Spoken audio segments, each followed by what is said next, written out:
الحمدللہ وحدہ لا شریک لہ والصلاة والسلام علی من لا نبی بعدہ۔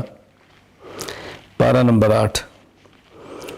مشرکین رسول اکرم صلی اللہ علیہ وسلم سے اپنی پسند اور مرضی کے معجزات طلب کرتے، استہزاء کرتے، مذاق اڑاتے، تو اللہ تعالیٰ نے اپنے پیغمبر کو تسلی دی ہے کہ ہر نبی کے کچھ دشمن ہوتے ہیں جو پیغمبر کے خلاف سازشیں کرتے ہیں، نبی کے راستے میں رکاوٹیں ڈالتے ہیں، یا آپ کے ساتھ بھی ہے، لہٰذا آپ دل بڑا رکھیں اور ان حماقتوں کی مذاق اڑانے کی پرواہ نہ فرمائیں آپ۔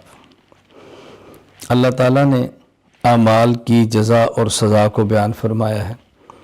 اچھا عمل ہے، اللہ اچھی جزا دیں گے، کوئی برا عمل کرتا ہے اس پر بری جزا دیں گے۔ اچھے عمل پر بری سزا نہیں ہے اور برے عمل پر اچھی جزا نہیں ہے، ایک ترتیب سمجھائی ہے۔ پھر اللہ تعالیٰ نے اس بارے میں آگے مشرکین کی چند ایک حماقتوں اور بیوقوفیوں کا ذکر کیا ہے۔ اللہ تعالیٰ کے ساتھ اللہ کے غیر کو شریک کرنا بہت بڑی بیوقوفی ہے۔ پھر بیٹیوں کو قتل کرنا بہت بڑی بیوقوفی ہے۔ نسل اس سے چلتی ہے، اللہ تعالیٰ کی رحمت ہے، اس مساہرت کے رشتے قائم ہوتے ہیں۔ اگر یہ بیٹیاں نہ ہوتی تم کیسے پیدا ہوتے، آگے اولاد کیسے چلتی، کسی کی بیٹی نہ ہو تمہارے بیٹے کا نکاح نہیں ہوگا، تو یہ بہت بڑی حماقت ہے ان کی۔ اللہ تعالیٰ نے اس کو بیان فرمایا۔ پھر مشرکین کی عادت بد تھی، بعض چیزوں کو خود حلال کہہ لیتے، بعض چیزوں کو خود حرام کہہ دیتے، اپنی مرضی سے حلال اور حرام کرتے رہتے۔ تو اللہ تعالیٰ نے ان کو سمجھایا ہے یہ بات کہ دیکھیں چاندے کی چیزیں تو یہاں بیان فرما دی گئی ہیں۔ مردار حرام ہے جو بغیر ذبح کے مر گیا، رگوں سے نکلنے والا خون جو ذبح کے وقت نکلتا دم مسفوح یہ حرام ہے، خنزیر حرام ہے، غیر اللہ کے نام پر ذبح کیا گیا جانور حرام ہے۔ یہ چار بطور مثال کے ہیں، ورنہ اس کے علاوہ بھی حدیث میں جانوروں کا ذکر ہے جو کہ حرام ہے۔ تو یہ سمجھایا کہ تم یہ کام نہ کرو کہ اپنی مرضی سے حلال اور حرام، جو اللہ نے حرام فرمایا حرام سمجھو، جس کو اللہ نے حلال قرار دیا اس کو حلال سمجھو۔ پھر یہود کے بارے میں فرمایا کہ ان کی سرکشی، ان کی طغیانی اور ان کی نافرمانیوں کی وجہ سے اللہ تعالیٰ نے بعض چیزیں حلال تھیں اور ان پر حرام فرما دی کہ یہ چیزیں تم پر حرام ہیں۔ مثلا گائے کی چربی ہے جو اس کی کمر کے ساتھ ملی ہوئی ہے، اس طرح کی چیزیں فرمائی کہ یہ فلاں فلاں چیزیں حلال تھی مگر حرام ہوئی ہیں تمہاری سرکشی کی وجہ سے۔ اگر اللہ تعالیٰ نے 10 خاص وصیتیں فرمائی ہیں، 10 خاص چیزوں کا حکم دیا ہے کہ ان کا بہت زیادہ خیال کرنا۔ نمبر 1، اللہ تعالیٰ کی عبادت کرنا، اللہ کے ساتھ کسی کو شریک نہ کرنا، اللہ تعالیٰ کے ساتھ کسی کو شریک نہ ٹھہرانا۔ نمبر 2، والدین کے ساتھ حسن سلوک کرنا، ادب کرنا، احترام کرنا۔ نمبر 3، اپنی اولاد کو قتل نہ کرنا، خدشہ ہے رزق کہاں سے ملے گا، کھائیں گے کہاں سے، رزق تو ہم نے دینا ہے اللہ تعالیٰ نے۔ بے حیائی اور ہر قسم کے برے کام سے بچنا، اور ویسے بھی کسی آدمی کو ناحق قتل نہ کرنا۔ یتیم بچوں کے مال میں بطور خاص ناجائز تصرف نہ کرنا کہ ان کے سر پہ کوئی نہیں تو منمانی کر لو۔ ناپ تول میں کمی نہ کرنا، عدل و انصاف کرنا، اللہ کے عہد کو پورا کرنا، اور صرف صراط مستقیم پر چلنا۔ یہ 10 خاص وصیتیں فرمائی ہیں کہ ان کا بہت زیادہ خیال کرنا۔ پھر اللہ تعالیٰ نے اسی بارے میں 2 بہت بڑی نعمتوں کا ذکر فرمایا ہے۔ نمبر 1، قرآن کریم دائمی، ابدی اور ہمیشہ کا معجزہ ہے، ہمیشہ کا معجزہ ہے، یہ اللہ کی بہت بڑی نعمت ہے۔ پھر اللہ تعالیٰ نے انسان کو عظمت دی ہے، انسان کو عزت دی ہے، یہ اللہ تعالیٰ کی بہت بڑی نعمت ہے۔ اور بھائی چارہ قائم کیا ہے، رشتے قائم کیے ہیں، خدا کی بہت بڑی نعمت ہے۔ تو اللہ تعالیٰ نے ایک بہت بڑی نعمتیں ذکر فرمائیں کہ اس کا شکر کرو۔ نمبر 1، قرآن کریم تمہیں دیا ہے جو بہت بڑی نعمت ہے۔ نمبر 2، انسانیت کی عظمت عزت دی ہے، تمہارے لیے بہت بڑی نعمت ہے۔ بھائی چارے کا بیان ہے جو کہ بہت بڑی نعمت ہے۔ پھر یہ بات سمجھائی کہ دیکھو شیطان تمہارا دشمن ہے، اس کے کچھ خاص اہداف اور ٹارگٹ ہے، اس کو سمجھو۔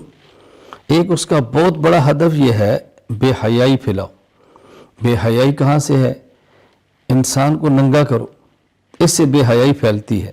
لہذا تم اپنے لباس کا بہت زیادہ خیال کرو، لباس کا بہت زیادہ خیال کرو۔ اس لیے ہمیں مصنون لباس پہننے کا خیال کرنا چاہیے۔ خواتین کو پردے کا بہت خیال کرنا چاہیے، اپنے جسم کو پردے کے اندر چھپا کر رکھیں، محفوظ رکھیں، اس کا بہت زیادہ خیال کریں۔ مشرکین کے بعض اعمال بد اور قبیح اعمال کا ذکر کیا ہے، اور ایسے عجیب لوگ ہیں طواف ننگا کرتے ہیں اور کہتے ہیں اس کا اللہ نے ہمیں حکم دیا ہے۔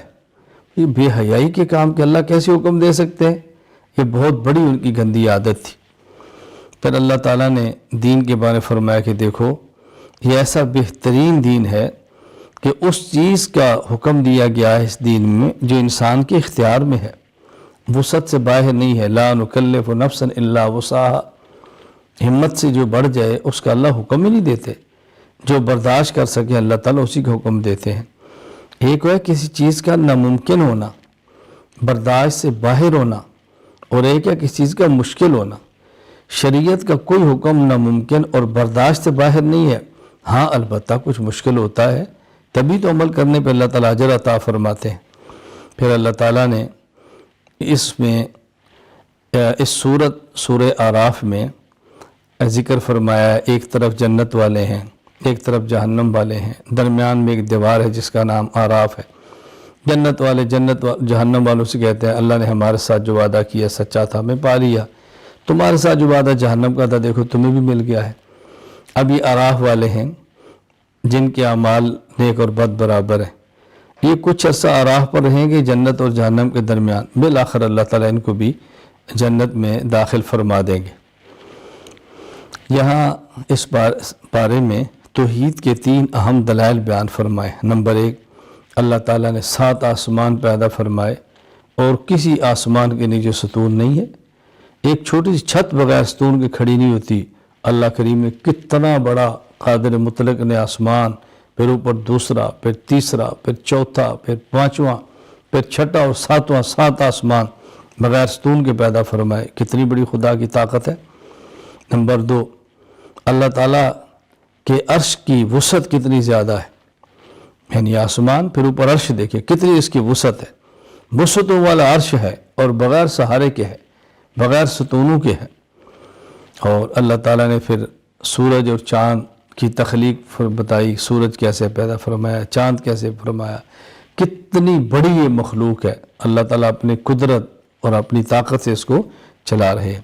بس یہاں ایک بات ذہن نشین فرما دیں، جہاں بھی قرآن کریم میں اللہ تعالیٰ کے عرش پر مستوی ہونے کا ذکر ہے، اس کا معنی ہرگز یہ نہیں ہے کہ اللہ تعالیٰ اپنی ذات کے اعتبار سے عرش پر بیٹھے ہیں یا عرش پر قائم ہیں۔ یہ اللہ تعالیٰ ایک صفت ہے جس کو اللہ تعالیٰ ہی جانتے ہیں اور ہم اس کا معنی صحیح ادا نہیں کر سکتے۔ بس اتنا ذہن میں رکھنا چاہیے کہ اللہ تعالیٰ عرش پر مستوی ہے۔ ہاں البتہ ہمارے بعض علماء نے سمجھانے کے لیے فرمایا ہے کہ مستوی علی العرش کا معنی ہے کہ اللہ تعالیٰ عرش پر غالب ہیں، اللہ تعالیٰ کا امر عرش پر ہے، اللہ تعالیٰ غالب ہے عرش پر بھی۔